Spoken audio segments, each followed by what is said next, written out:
Hi, this is Gary Snow from Daiku Games, and today we're going to be reviewing Gamma World, which is in its third edition in this box set from TSR. This was part of the box sets that you would get. Other ones would be like Gangbusters and Boot Hill, Gamma World, Star Frontiers, and so they've become a little bit of a collector's item. I'm going to open up my Gamma World box set for you to take a look at, and caveat being that, boy, I have not played this in a number of years, so hopefully I don't make too many mistakes, but I just wanted to kind of share what was in the box and let you guys see. So I'm gonna open it up here. You've got the Gamma World game book. You've got the DM screen / action table, or ACT as they call it. And I'll be going through that a little bit more. Weapons chart, that colorful table. Oh, we've got the RPGA sign-up sheet. I wonder if I could send that in. It'd be interesting to see what would happen. You've got the built-in kind of adventure book that comes in the box. And so this is the 1986 version of the Gamma World. And you've got some items there. I'll go over that shortly. You've got, as part of that adventure, you've got the weapons table. I think that's armor table.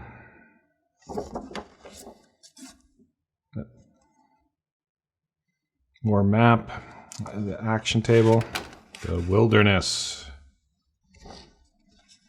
And then I'm not going to unfold this because it's in really good shape still right now. But this map, I might possibly, just for you guys, I might open it up a little bit just so that you can see.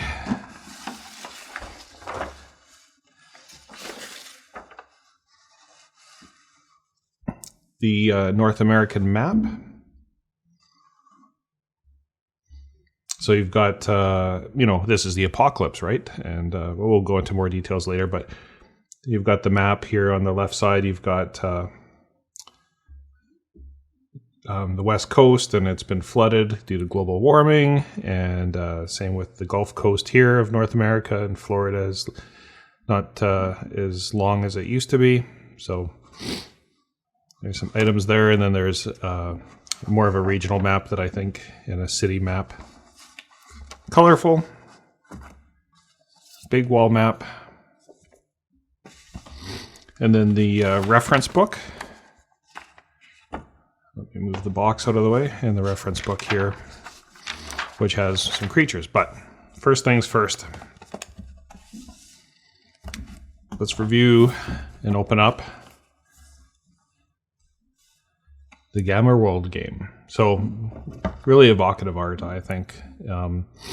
And this was the third edition in 1986, so it's got a little bit more, I guess, slick artwork.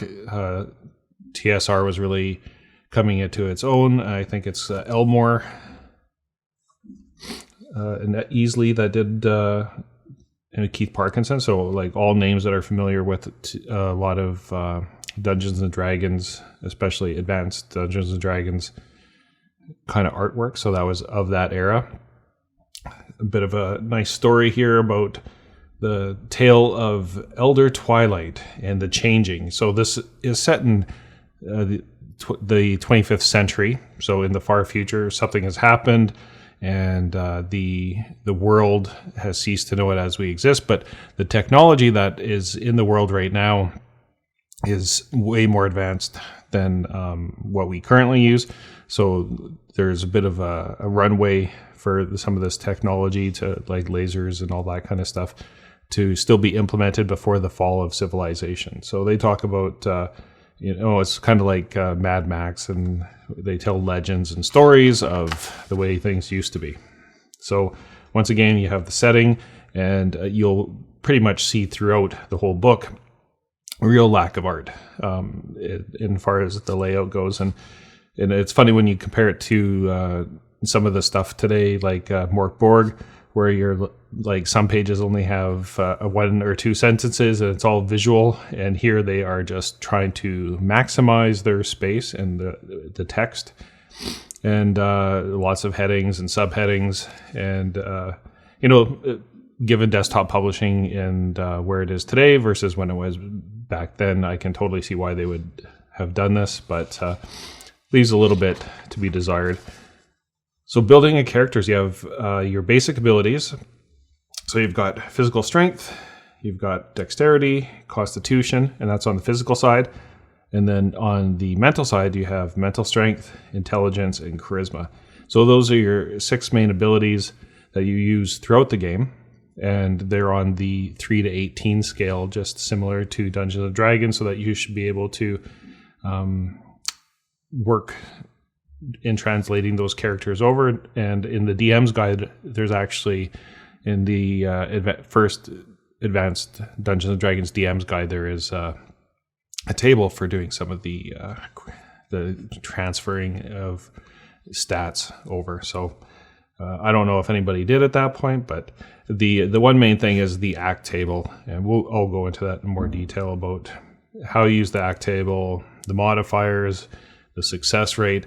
And I really kind of feel bad because you could see that they were really trying to look for a simplistic way to showcase the mechanics, and I think they thought the act table was going to do it. And I guess, in hindsight, and we're standing on the shoulders of giants, that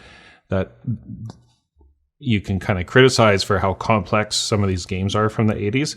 And Gamma World is just like many of them, where you start looking at these different rules that are different for different functions, and eventually you go, whoa, they could have really simplified a lot of this stuff. But like I said, we're standing on the shoulders of giants, and at the time they were groundbreaking games, and they're kind of fun to look through. And if anything, I kind of always see it as maybe what not to do in game design, and you learn from mistakes, but you really have to admire the fact that they were producing them in the first place. And where I think Gamma World really stands out for me is that they really honed in on the setting as far as the future apocalyptic world. And it's a little bit cartoony, I have to say, a little gonzo kind of environment, like you might see in like Planet of the Apes is probably a very good example of the type of kind of campaign that you might have in this world.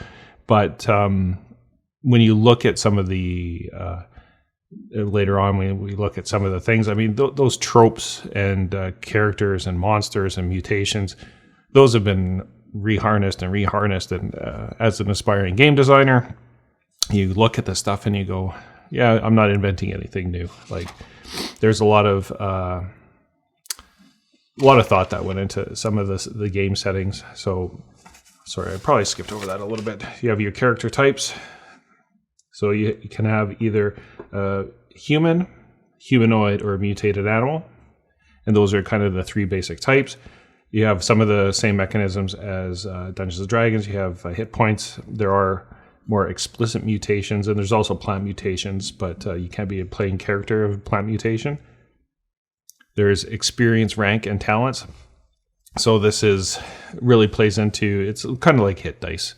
Essentially, your rank goes up over time, and you start at 1, even though, oddly enough, NPCs tend to start at 5, but I guess they're more experienced. So when you talk about some of the people that you encounter, how do you create a character? There's other things involved as far as their technology level, and it goes from 1 through 5, I believe. If I go over to the next page.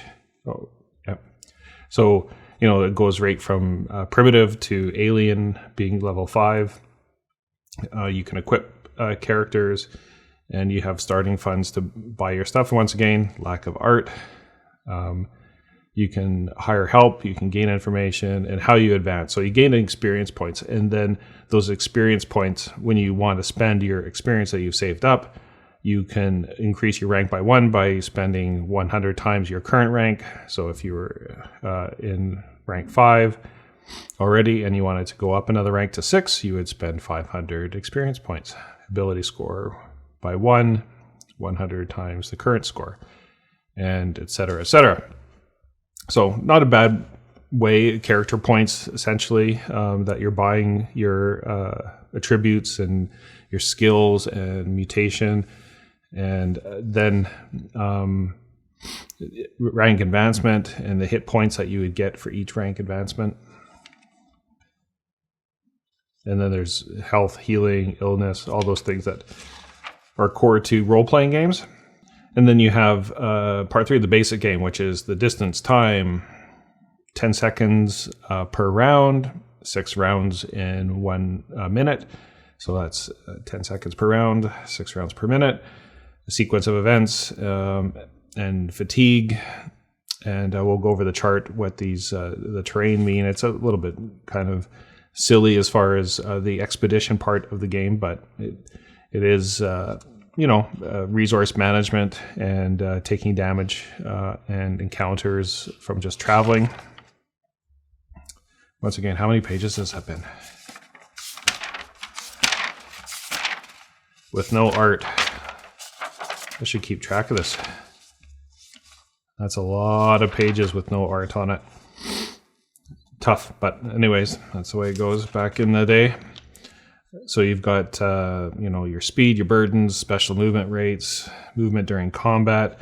What I always found frustrating about a lot of this stuff is you get into the formulas of like how far can you leap and jump, and like they try to take your ability and do we times it by 3? Okay, times by 3, divide by 2, and then times. It just always frustrated me. So, skill slots or not, encumbrance slots are far easier for that kind of thing. And if you can find a universal way of recording your abilities, that's always nicer too. But, it is what it is. So you've got different things you can do: climbing, swimming, stunts, vehicle movement, terrain movement, how to search, feel, how to have encounters. So there's, check to see if you're surprised. There's also a encounter table for how people react to you. You can hire and recruit NPCs. You can, there's NPC morale, combat, and the sequence of events. So fairly similar to a lot of other role-playing games. You see if you're surprised, you roll initiative, you resolve all of your moves, then mental attacks, missile fire, melee, and then the second movement phase, if you have more actions than one, and eventually you declare all of it, and then you roll.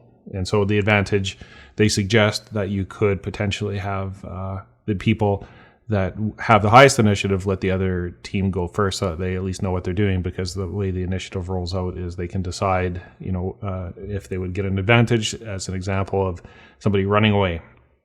And so that's one way to resolve initiative. But a lot of these rules, I have to say, and I don't want to beat a dead horse here, but it's kind of the old school style, which is, hey, just make it up as you go. And, there's a certain amount of charm that comes to that. And there's a lot of, the DM or game master is arbiter of the situation, and they can decide. But if you give those arbiters or game masters mechanisms, they will use the mechanisms. But if you just let them kind of make things up on the fly, you kind of get those results. And there's a certain charm to that. But at the same time, I'm always a proponent of give the mechanism, and the GM can then use the mechanism, rather than kind of leave them blind or have too many suggestions of, hey, you could do this, you could do that. And that's ultimately why hacking is so prevalent, I would say, in a lot of the old style games, because you really feel like you kind of have to fix things. At least that's my opinion on that. So you have ranged weapon, its attacks, dangers. I actually still haven't seen a piece of art. We're on page 21. Special combat actions, dodging, parrying. One of those things is when somebody attacks you, you can take the parrying. So this might be a really good time let's pull out this action table.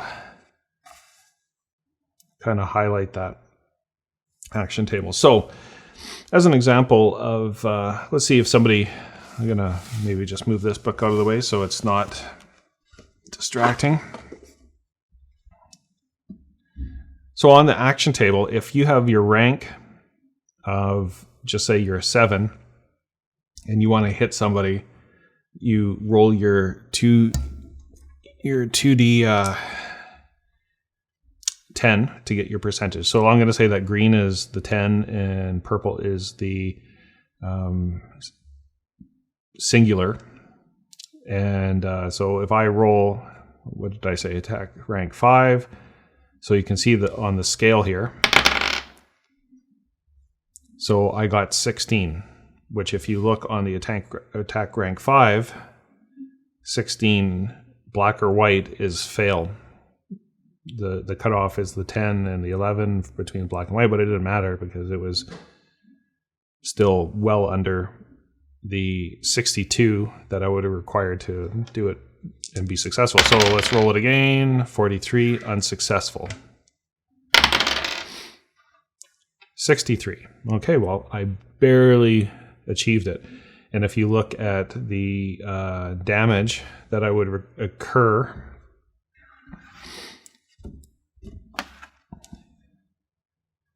there is, where is it now?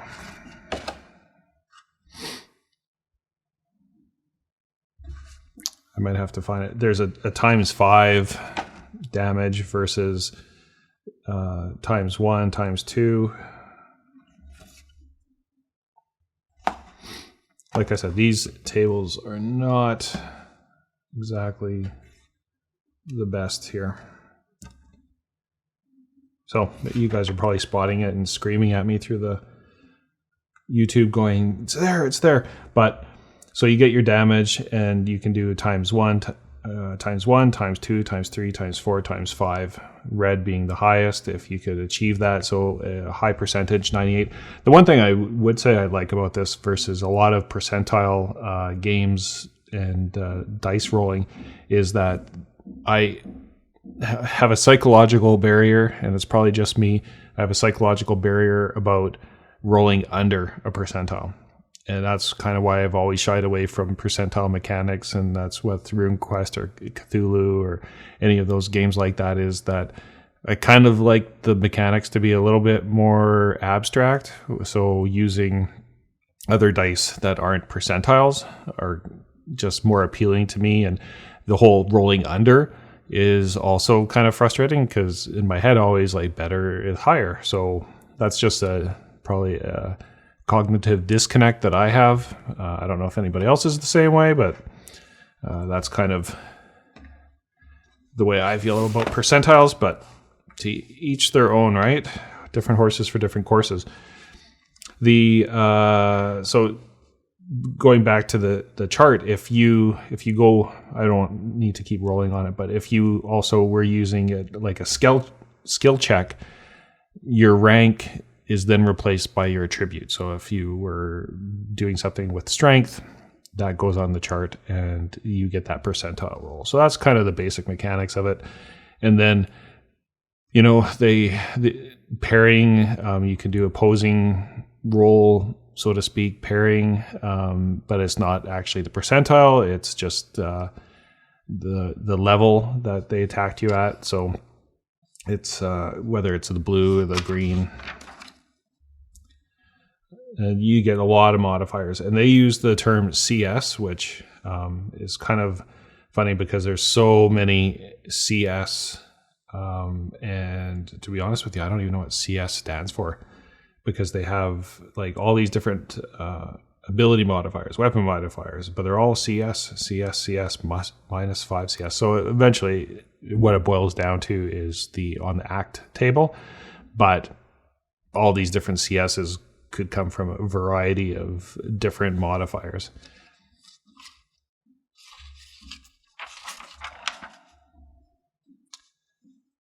And I should actually say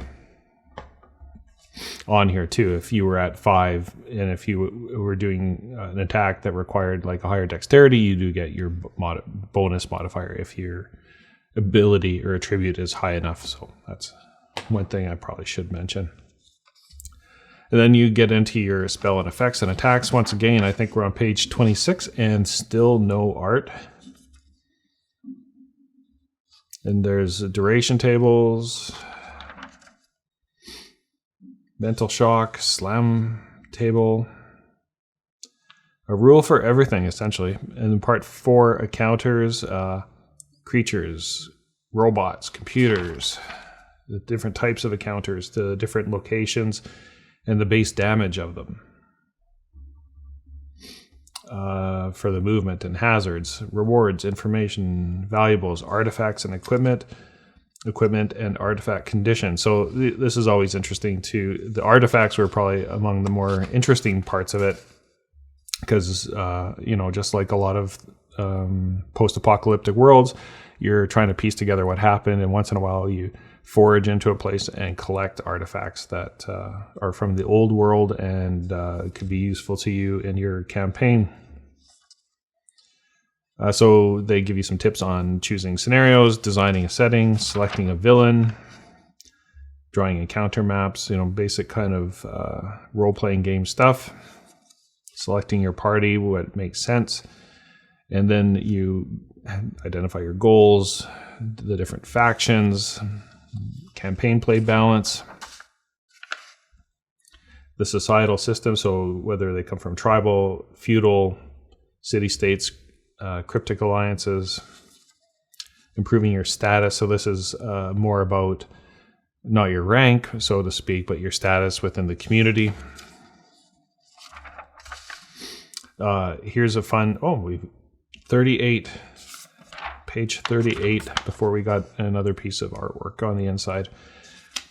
Mutations were among the more interesting parts of the game because you have different tables for different, you have physical mutations for the humanoids, and it all turns into either magic or superpowers, or however you want to look at it, or spells, but basically there's some special effect that you can do, and whether it's constant or they have the use of one a day, or maybe 3 times a day or once an hour.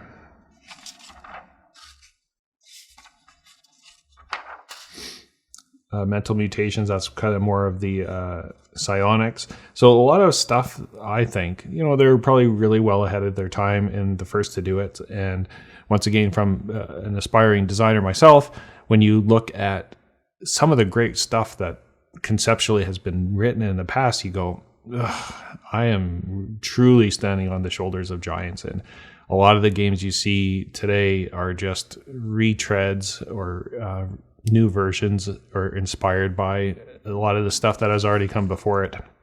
And so it's, on one sense, really disheartening, but it's also, I guess, a bit of a challenge to go, like, what can you do to put new spins on things and advance the world? Because, they're standing on the shoulders of giants too, right? So let's roll a mental mutation and just kind of see what happens here. So green is number 1 die. So 61, what do we got?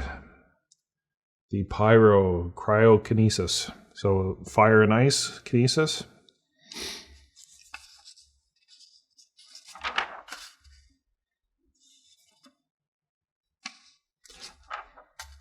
Just a lot of psionics here.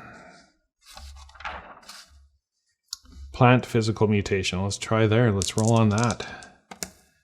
1. Roll on the defects chart. I don't know where the defects chart is.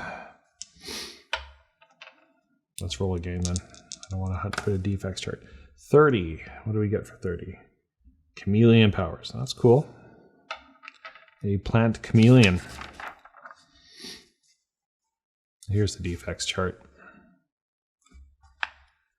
So if you're a humanoid, animal, plant, different ones. 24. So that is body weakness. Meaning weakness of the skin, bone, muscles, nerves, or immune system. Weak stamina, sensitive bruising, skin melting, poor immunity, brittle bones. Interesting. Well, that would have been fun to play. Then the other example is artifact examination tables. So if you find something, you have this table that you can go through, rolling in D20, and make your way through. The skull being death, or something. I would probably just say something bad happens rather than death and explosion. So let's go through there. 16. So if it had been 1, we would have had something bad. 2 to 3, etc. So 4 to 20, we go down to the next square. 5. So we actually were lucky enough to make it to square A. 3. That's not going to bode well. And I think, I don't know what the squiggly line's in. I'm not a computer coder and what that might mean, but I think it's a test of some sort. I want to die here. How do I get to... I got to roll low. That's the problem. So I think as you keep rolling high, you make your way working down, or it's unknowns. And then eventually you might go to B and try to figure out exactly what this does.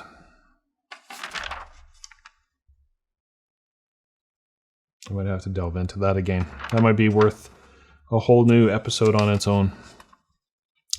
Robots, different types of robots, programming robots, designing robots, robots descriptions, Autobots, cyborgs, defense borgs, and then finally you have your Gamma World character sheet. So you've got your abilities, physical, the modifiers, and current, presuming if you're having it changed due to some unknown circumstances, your tech level that you came from,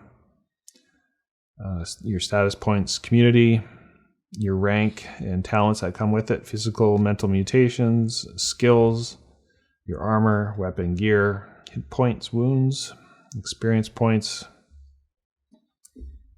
Pretty basic thing. You could have done their logo up there a little bit nicer. And then on the back, you've got your action table once again. And there could be modifiers too, I should mention. So the act table is kind of the fulcrum of it. And then in the book, there's other items as part of the adventure. And then I might feel bad here that I've been giving them a hard time about the lack of art, but eventually they did include this reference book from '86 too, and it's the creatures that basically a Gamma World monster manual, and so you have some of the houndsfolk, kind of look like gnolls. And, bugs, digger folk. It's a badger, obviously, a mutated badger. You have some mutated plants, mutated insects, big walkers, cloudworms, fly rippers, red death. More plants. Brown beggars, raccoon mutants there. Fish mutants, manfish, the fens, the green hissers.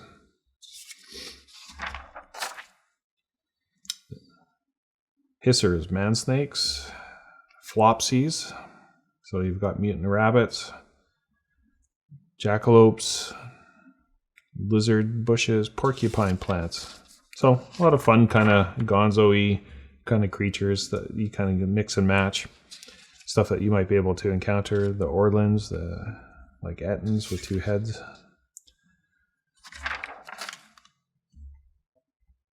Land sharks, podogs, thought masters. Those are some pretty good stuff, I think. Wardents, Devo beasts. I always thought they were like little mini Chewbacca's. And then medical equipment. So you had that as part as the reference book, and then the adventure book.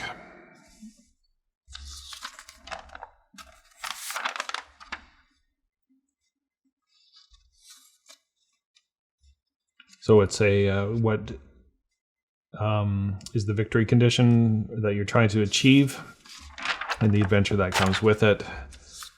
I think you're trying to retrieve some cyborg heads, and then on the map that was there, there's more information and a little bit more graphics compared to some of the other adventures.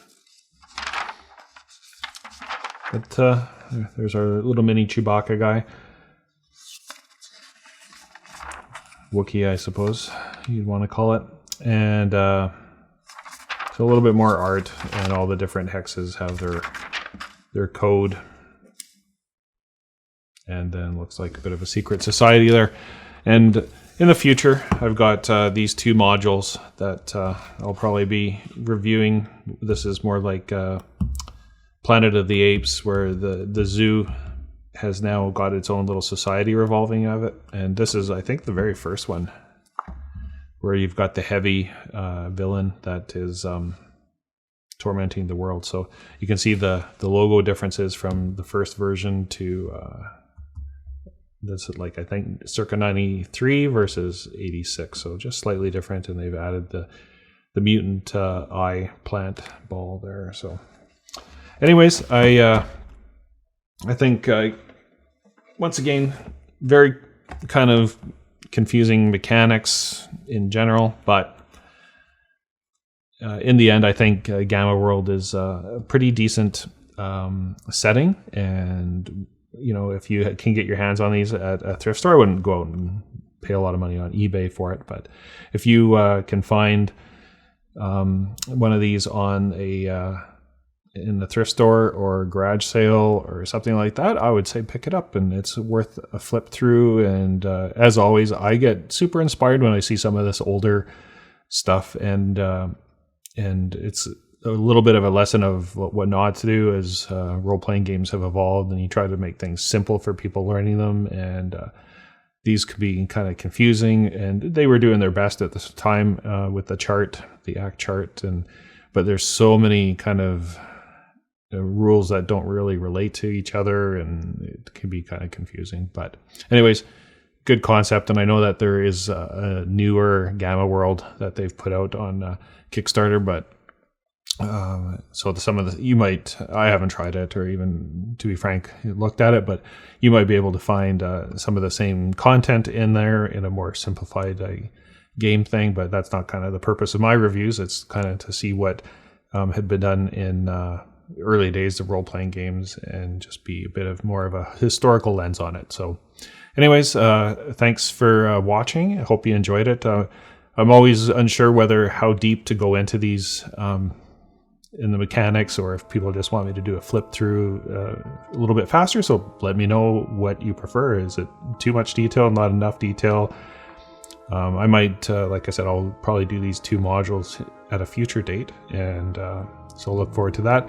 And once again, if you like this, please subscribe, and follow us on social media at Daiku Games, and visit daikugames.com to see what we're up to. And until next time, happy rolling.